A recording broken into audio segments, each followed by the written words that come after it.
What's going on, YouTube family? So in today's video, we're going to be addressing those who may be currently praying, asking for God to send them a godly man or a godly woman into their lives. But before we jump into the details of this video, please consider hitting that like and subscribe button. So with that being said, let's jump straight into it. So one of the main things that I've been seeing pretty much daily while scrolling down social media is seeing people, mainly women, saying that they want a man of God or a godly man. You know, we've all had those relationships in the past where we've been lied to, cheated on, manipulated, hurt, stabbed in the back. And we just get to the point where we're tired of repeating the same cycles, trying to do things on our own. And we come to the realization that, you know what, maybe it's time that I try to do things God way and try to seek out a godly man or a godly woman. So if you're one of these people who are asking the Lord to bring a godly man or godly woman into your life, I want to bring up some key points that you need to focus on. The first one is how to identify this person if they came into your life. 2, what to expect when this person comes into your life. And 3, after we discuss the first 2 points, we need to ask yourself, is this truly what you want? Is what you're asking for exactly what you want?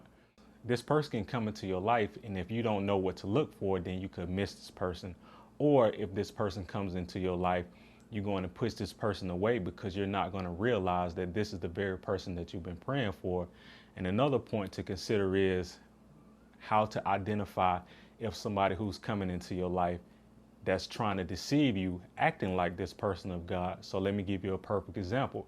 If you posting on Facebook or social media that you're looking for a godly man, and I'm reading your post, I can jump into your DMs portraying to be a godly man or this man that you're looking for, saying that, you know, I follow God ways and I live a specific lifestyle that's appealing to you.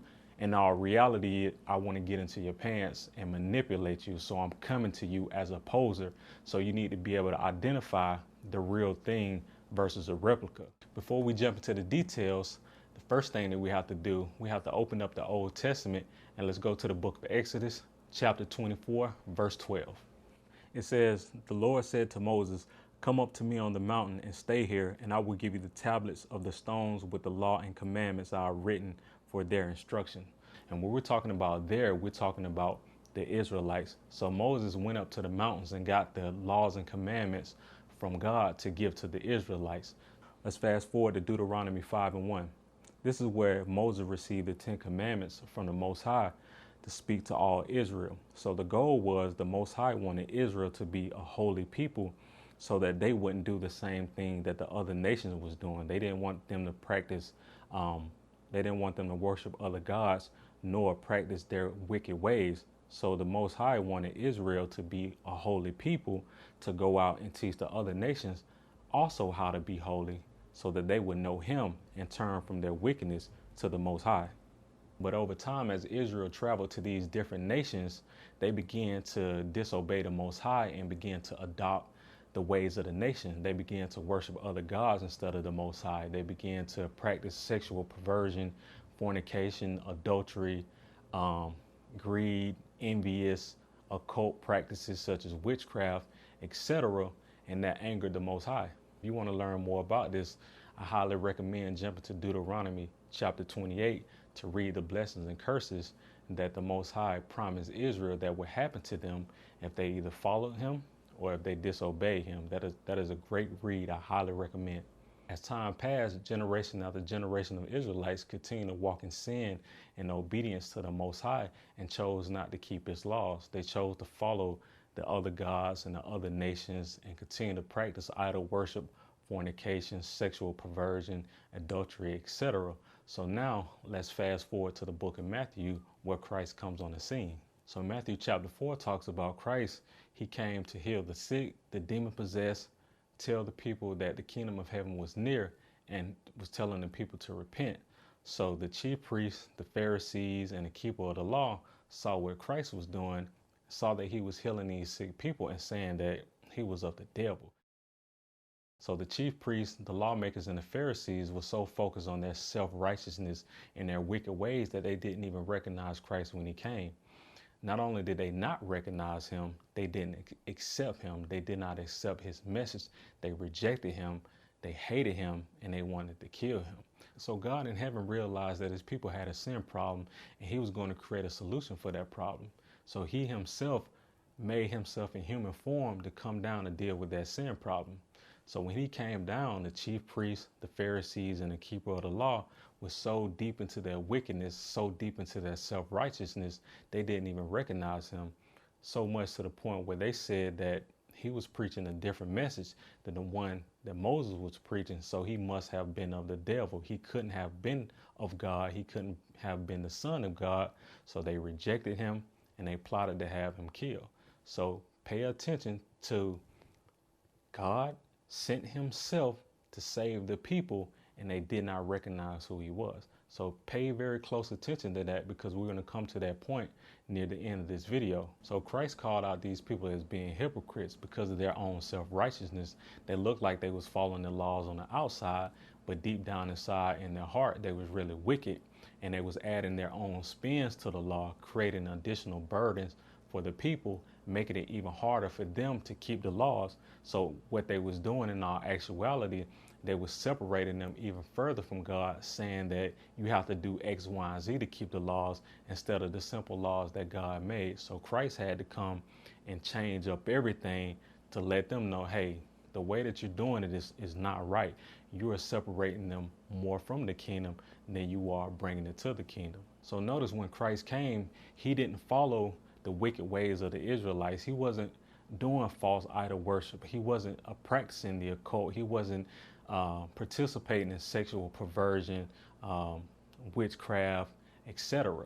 He didn't conform to the ways of the world or what was popular going on at that time. He came to tell the people to conform to me, to follow me. Let me be that example so I can lead y'all to the kingdom. So while everybody else was practicing their wickedness, he was showing them a different way. So what does any of that have to do with praying for a godly man or woman? So let's go back to those initial points that I mentioned in the beginning of the video. So the first point is how to identify this person, this godly man or godly woman that the Most High sends to you. To know if they're really from the Most High, they should show you that they're trying to live like Christ, mimic Christ, or try to be a follower of Christ, like genuinely trying to follow his ways, not with their words, but also with their actions, with their hearts, not only the outer works, but also the inner works. So if they say that they're doing a certain thing like following Christ, and they love Christ and they love the Lord and they want to go to church, etc., they can say that, but you also have to see that.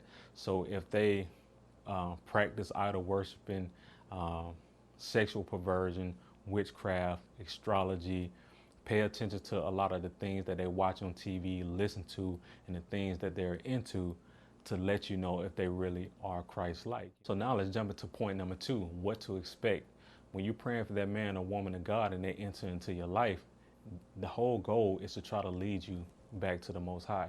So when God sent Christ, Christ's main objective was to help the people with their sins so that they can receive salvation and enter into the kingdom of heaven. So when that godly man or woman enters into your life, their main goal is to try to get you to come back to God, or to come to God if you never even came to God before. So when you ask for that man, or that godly man or godly woman, you have to realize that's what they're going to try to do.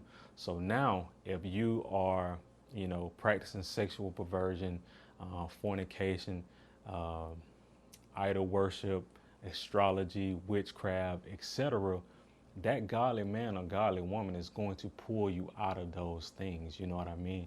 They're going to try to get you to conform to the standards of God, because God is sending you him through that person so that that person can show you him, or bring you back to him, or bring you closer to him. That's going to be the goal of that person. So if you love the ways of this world, then chances are, like the Pharisees, the lawmakers, and the chief priests, you're going to hate that person because you love the world. So now you have to ask yourself, next time you pray for a godly man or a godly woman, is this truly what you want? Because again, if you love the world and how things run, you're going to hate that person, because God pretty much stands for everything opposite that the world stands for. You know what I mean? Like, God wouldn't send you a person that live the same lifestyle as you. You know what I mean? That defeats the whole point, because He's not going to send you someone that indulge into the things that you do that's ultimately going to separate them from him as well. So the whole goal is to show you his standard, to show you him, to show you his love for you through that person. That's the whole goal. So they're going to try to bring you out of those things, just like Christ was trying to do when he came. He wanted to pull the people out of sin. So that godly man or godly woman is going to try to also pull you out of sin. So if you're not ready to change your life around completely and live by the standards of the Most High, then you might need to reevaluate your prayers. So now with that being said, now that you know what a godly man or a godly woman looks like, is that still what you want?